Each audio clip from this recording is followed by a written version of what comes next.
Today, I hope you're excited to hear about the joys of effing up, the grace in effing up. I have I have searched my soul this day to find the grace of effing up because I have been effing up so very much. For example, I was supposed to tell you right before I started talking that the Gathering Room is also an audio podcast called The Gathering Pod, available on podcast platforms. I didn't even know that was happening. It just people did it for me, and it was amazing. Thank you. Um, so yeah, I screwed that one up, and I've been screwing up everything. And that's really not much different from the other times that we've been doing the Gathering Room. It's just really up for me today because we've had a kind of a stress on the household. We've had a family member sick and had to, somebody had to leave, and we run a tight ship around here. And when someone's missing, we have to work double speed. And I just can't do anything right this week. Like every little thing I had to write for work, I had to write over. Like not just that I didn't do a good job, I forgot and wrote on the wrong topic and did it twice before I remembered the topic. I forgot important appointments. I didn't even set up some important appointments. I broke one of the dogs. Lord knows she can't even use one back foot. I don't even know it. And I've also continued, in case you've been listening to these in order, to try my hand at a little watercolor painting. And for me, this is like such an obsession. And it's so dumb to be obsessed with, for me to be obsessed with this because I'm not a professional artist. I don't know what dumb is. I probably screwed up just saying that. But here's the thing. I've been working so hard to get certain effects in watercolor. And I work and work and I mess them up and I mess them up. And then I watch tutorials online. And last night I watched a tutorial online and I thought, I can do that. I can do that. This guy, he's this brilliant architectural illustrator, but he does these amazing landscapes. And I was like, okay, this is how he does it. I know exactly how he does it. And I couldn't, all night when I slept, what little sleep I got, I dreamed about doing exactly this technique. And I thought, by 4 in the morning, I was like, I can do this. I can do this. Made myself stay in bed till 5, thinking maybe I could sleep. Then I went down and I said, I'm so sure I can do this right. I'm going to actually set a stopwatch because if I don't knock this out in 5 minutes, I don't even know what's happening. 5 hours later. I decided, I screwed up the first one so bad. And you have to do the whole drawing first, right? So you have this very detailed drawing. And then you put paint on the paper. And if you mess up, it's all messed up. Well, I messed up with like the first brush stroke. And then I thought, okay, it's messed up now. It's effed up now. I'm just going to keep painting something. I just paint, see if I can do it. I thought, when I was doing martial arts, my sensei used to have us do every move 1,000 times slowly, and then 1,000 times with more speed, and then 1,000 times with more power. And that was the process by which you had to get it into your body. And I thought, I'm going to do 1,000 bad first washes. That's the thing. And if you do watercolor landscapes or cityscapes, you do something called a first wash, which is just like, I don't know, it's like speaking another language consisting only of diphthongs pronounced backwards. It's a difficult thing. Sorry, I've been up a lot today. Anyway, I thought about, and I'm just doing dozens of these things. I just got up all these little pieces of paper and I'm like doing the first wash. Oh, that's effed up. Doing the second one. That's effed up. Same thing over and over and over and over and over. No two alike, all effed up. And then I realized that in agreeing to go forward, even though it was all effed up, I had released myself to start discovering things that I didn't know were things.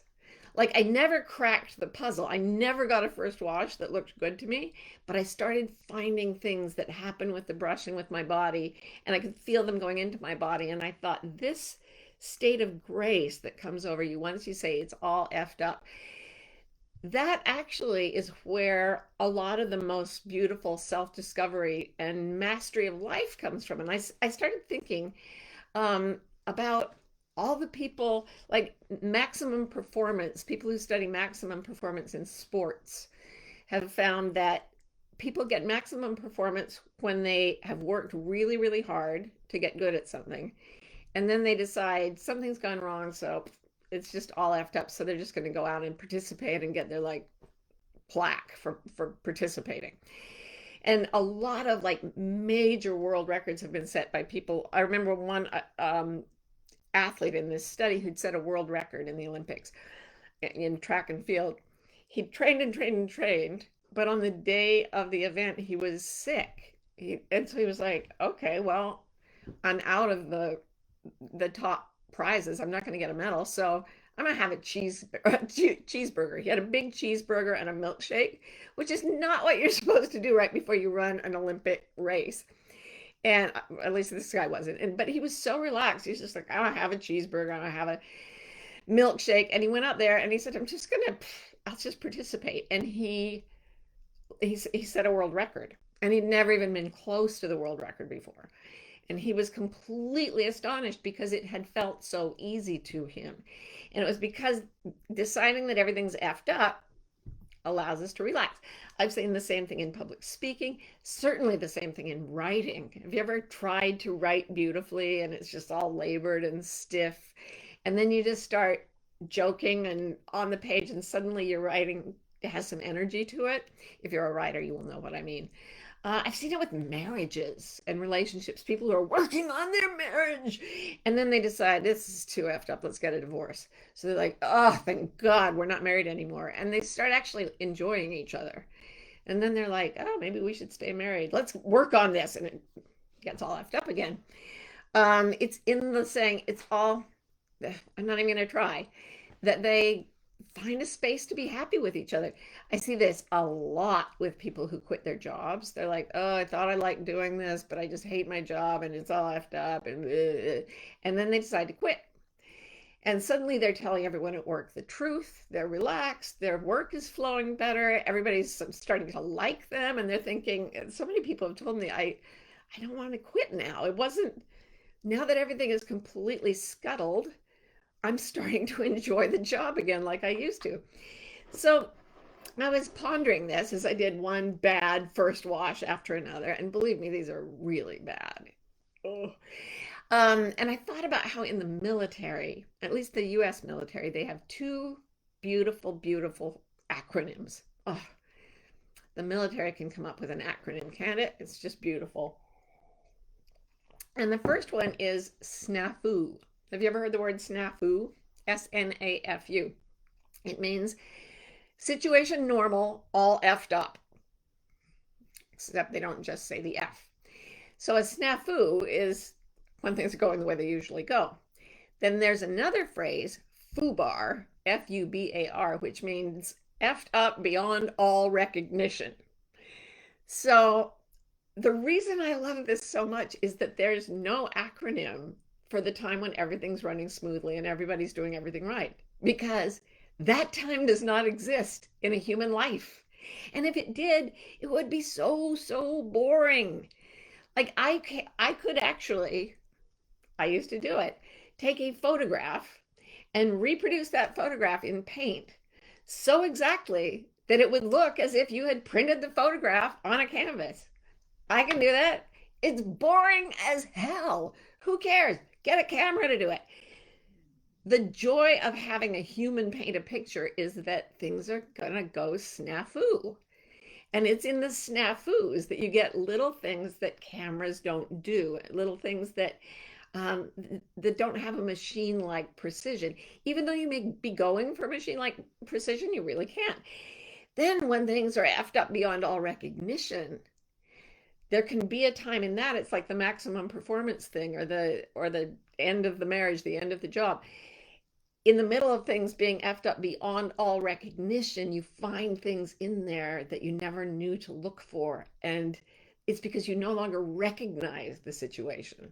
You don't even have your bearings. A friend of mine, Susan Casey, just wrote the most incredible book the name of which I've forgotten. It's not out yet. It's about the deep sea. It's freaking phenomenal. And she talks about how in the deep sea, she goes down in submersibles and stuff to write about the deep sea. And she says, in the deep sea, you lose your bearings and find yourself. And because you can't, like, everything's dark and everything's unfamiliar. When things are effed up beyond all recognition, you lose your bearings and find yourself. Because right into that space where you let go comes grace. And I was telling Ro earlier, out of the 8 hours I spent painting today, I had maybe 6 or 7 minutes where I stumbled into something new, something that was beautiful, even if it was in the middle of a total mess. And in that moment, I don't know what heroin makes people feel, but they talk about this intense euphoria. I don't know what enlightenment is like, but the wise ones tell us that the self dissolves and there's just this awe and bliss. There I was sitting at the kitchen table, effing up, painting after painting, and for 6 or 7 minutes out of 8 hours, I felt that thing, the magic. And here is why it is good to do things that are too hard for us. I love, speaking of Ro, she put on her Substack this week. If you follow it, you may have read this. She stuck a meme in from the internet, and it's a play on John F. Kennedy's statement in his famous speech about putting men on the moon and doing everything. He said, "We do not do these things because they are easy. We do them because they are hard." And Ro put up a meme that said, "We do not do these things because they are easy. We do them because we thought they would be easy." and and that's why we get married, and that's why we parent, and that's why we have jobs, and that's everything we do. We do it because we're like waking up at 4 in the morning going, "I can do that in 5 minutes. I'm going to set a stopwatch." And then there's the horror of realizing how incapable of perfection we really are. And then if we persist, even though we thought it would be easy and it's really, really not, if we give in to our own fallibility, that is the aperture through which something brand new can come, something that no camera has ever put on any page, something that a word, a poem that you wrote that nobody else could have written. There are a million ways in which FUBAR can take us to a new level of things being really sublime. I'm not sure the military has that.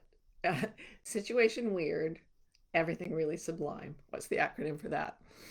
So yeah, whatever you're doing right now, today, this week, whenever, if things go wrong and the dog is broken and everything, just think snafu. It is normal for things to be all effed up. That means you're alive. And if they get truly FUBAR, like our situation with a family member being really ill, that will grind you down and beat you up and break you and hand you pieces of grace that are the reason you came to the planet. I'm always talking about the reason we came to the planet. It's like going into a deep, dark mine for the jewels that we can take away.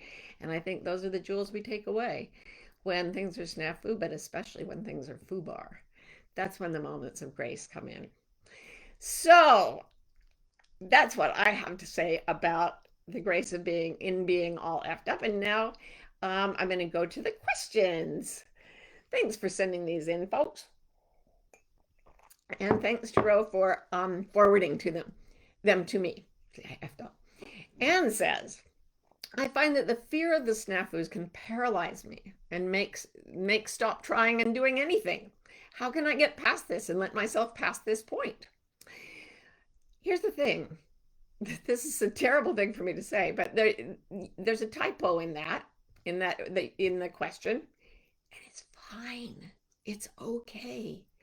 Like, you sent me a question and you left out the word me. I find that the fear of snafus can paralyze me and make stop trying and doing anything. I can fill in the word me. I know what you mean. And that's the worst that's going to happen in most situations is that just somebody will go, oh, you left out a word. And you go, oh, situation normal, all effed up. Once you get to the point where you really, really realize that effed up is normal, and it sure is for me, then it's like, oh, of course I made that mistake and that mistake and that mistake. Of course everything has to be edited and re-edited. Of course I'm going to have to start over a million times. Then it's like you're still tired about it sometimes, but you're not as scared because you've already capitulated to the idea that you're going to fail. Okay. As Ram Dass said once about being enlightened, he said people spend all this time going, am I enlightened? How do I get enlightened? He said, let's just look at this question. Will I be enlightened in this lifetime? No. There, now you can relax. It's like, and then go become a better person. Once you give up on perfection, movement returns and you can start, and it's not stiff and sticky. Do you remember the Olympics that Tara Lipinski won the gold for women's figure skating? And there was a Chinese American skater, I can't remember what her name was, but Michelle something. But she was pegged to win. Oh my God, she was so, so good. She'd won all the world championships and everything, and she gave a great performance. It was amazing. Was not, it was a little stiff. She was so tense.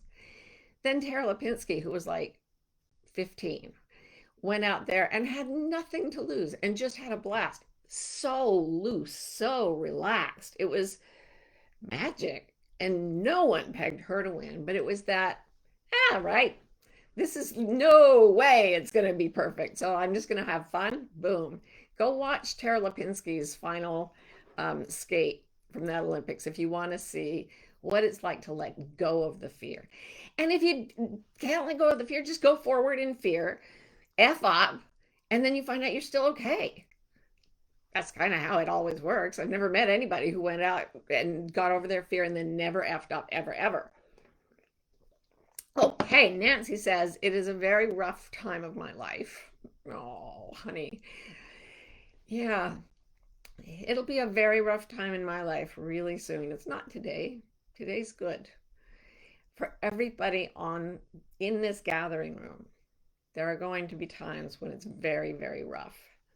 And we can all admire each other for being for going through the rough times, even when they're FUBAR. I think, I have not been, I effed up, you guys. I have not been on the right, on the right document. Okay. Gina says, if you feel so FUBAR that you just give up, will that help? Will that help that moment of grace to arise? Sometimes it really does. And sometimes it's when you keep going. Because I had a tendency to throw away paintings, for example. And one of the things I told myself is I'm going to do entire paintings. They're small. I make small ones so I can do them fast. And it wasn't when I just made a mistake and then threw something away. I never pushed enough to learn. So it's by continuing when things are already broken that I've learned the most. I think I've told you this story a million times about how I had this horrible fear of speaking in public. I mean, really paralyzing. And then in high school, I had a crush on a guy who was on the debate team. And I figured out that if I decided to do some kind of competitive speaking, I could go to the debate meets and maybe be on the bus when he was there. So I went to a speech meet, went into my first round of extemporaneous speaking and fainted dead away. Boom, out there on the floor, count of 10. And I remember looking up and the judge was standing there going, are you okay? And I was like, yeah. He said, do you want to just leave? And I was like, no, I'm going to finish my speech. I mean, might as well. The fact that I finished the speech probably is the reason I'm talking to you now. Because I used the opportunity of FUBAR to keep going a little bit more, but I was completely relaxed about it. And I lost my fear of public speaking in that one experience. Not completely, I still get nervous, but the paralysis was totally gone because I realized the worst that can happen is I become unconscious in front of people who are judging me. You know, that's not the worst thing. If that's the worst thing that happened to me that day, I have a pretty good life. So yeah, give up, take a rest, and then try it again if it matters to you, if you love it. If you love it so much that even though it's FUBAR, you want to go back. The way you do with your kids, it's the whole thing of a relationship where um, you don't want to do anything wrong, but you will.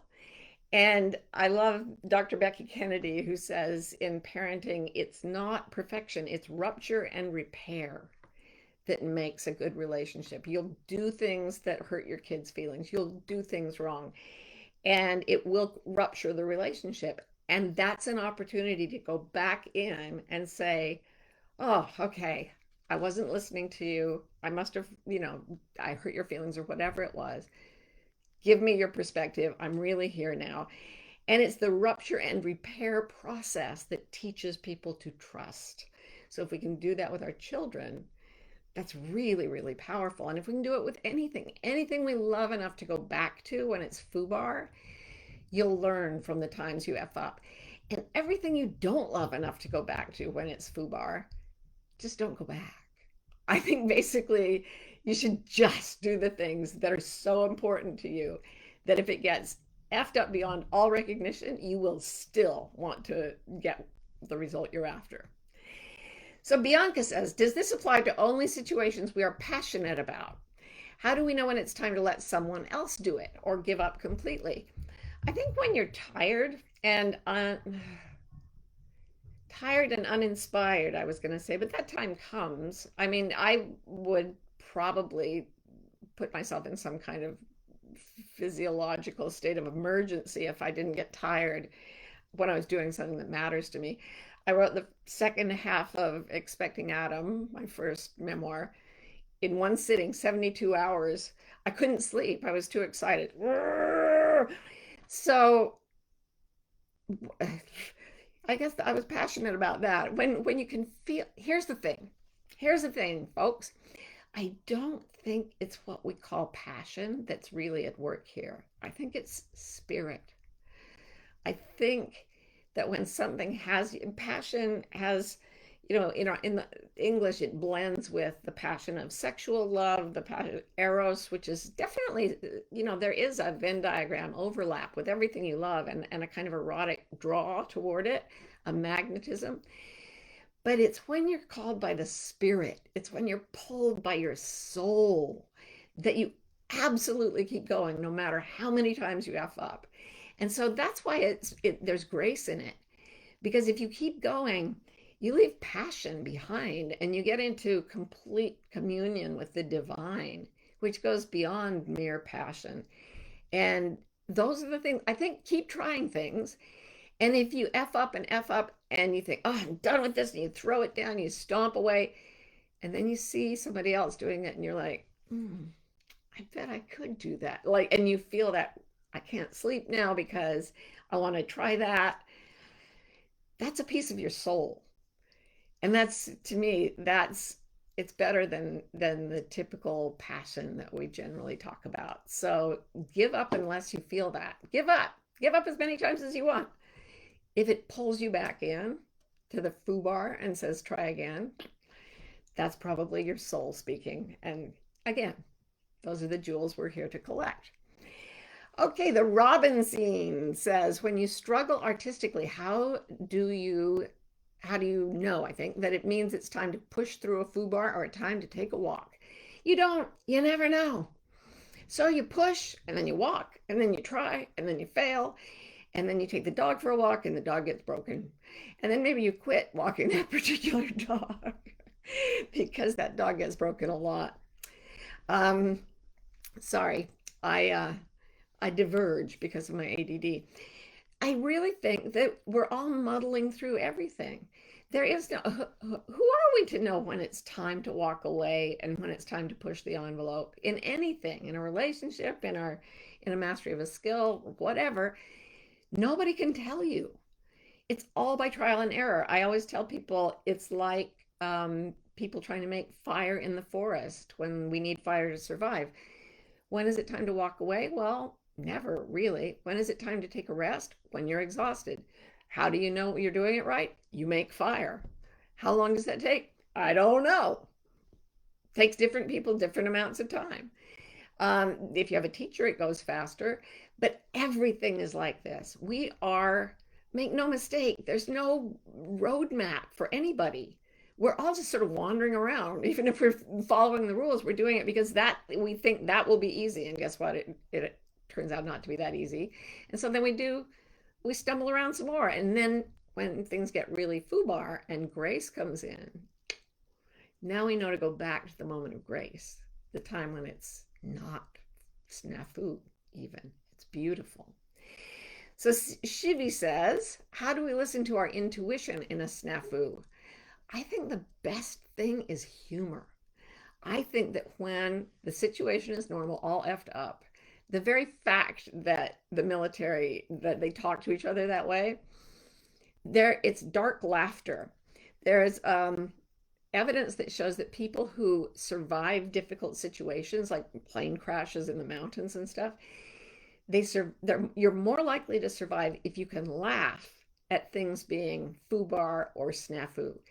If you can just do your 900th bad first wash, or the 95th time you misgender someone you dearly love who just wants your respect, like it's when you have snafu'd so much that you just want to beat your head against a wall and you can laugh at it, that's your soul lightening up. That's the way the grace comes in often, very often.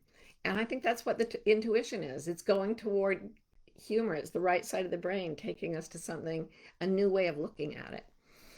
Kirsten says, the Bewildered podcast about vulnerability hangovers helped me so much. Oh, that's so good. That's our, Ro and I do this Bewildered podcast, and Kirsten listened to it. Thank you very much. She says, I often think being vulnerable at the wrong times or with the wrong people is effing up, but maybe that's not true. I don't think it is true. I think that if you are telling the truth and you are saying what you want to say, even if people have a bad reaction and you feel embarrassed, that's on them. That's not on you. If you said something that was true, kind, and necessary from your perspective, it doesn't matter what other people think. That is not how they react, is going to be snafu. And sometimes it's going to be FUBAR. That's part of the reason you can't do anything perfectly, because it involves other people and we're all imperfect. So we're all snafuing and FUBARing all the time. So you just stay in your integrity, follow your own intuition, make your own F ups, and then forgive yourself and other people for theirs. And vulnerability is part of that process. It's a powerful, powerful gift. So Deborah says, is there a difference between FUBAR and saying F it, which feels like quitting? I think that's just an expostulation of rage, which I feel a lot. And I think it's okay to say, when I did my little drawing with the stopwatch and then the first stroke was a total mess, I was like, Rah! I used some strong language, I did. But then I got pulled back. Let yourself have the anger, let yourself have the frustration, let yourself have the argument. I watched my little 2-year-old. She's frustrated all the time, and she always comes back to learn what she needs to learn. It's kind of amazing. Stephen says, I love this concept, but for this to really work well, don't we all have to be in agreement that we're going to accept the imperfect? For example, the article topic would suddenly have to change to what you ultimately wrote about rather than what they asked for. I think that it doesn't matter what everyone agrees to. If we in ourselves, if you, Stephen, decide that it's okay for things to be snafu and occasionally FUBAR, then the fact that other people might not agree with you is just part of the snafu situation. And let me tell you, in this world, part of the snafu is always that people misunderstand each other. So again, I think, I'm not sure about the article thing, but I do think that instead of demanding that we go towards some pre-existing definition of what we were meant to do, that if we sort of bash away doing what we think is right, we eventually come through the very process of accumulating mistakes to the grace that goes beyond what we even knew we could achieve if we had created perfection according to our previous definition. Does that make any sense? Like, you think you're going to make something perfect, you fail to make that perfect, you F it all up.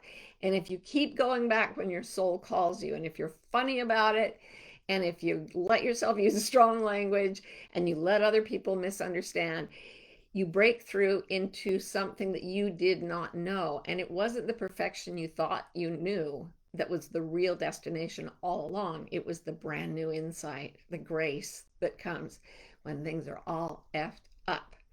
So let us go forward into the week and F everything up. And that will be completely normal.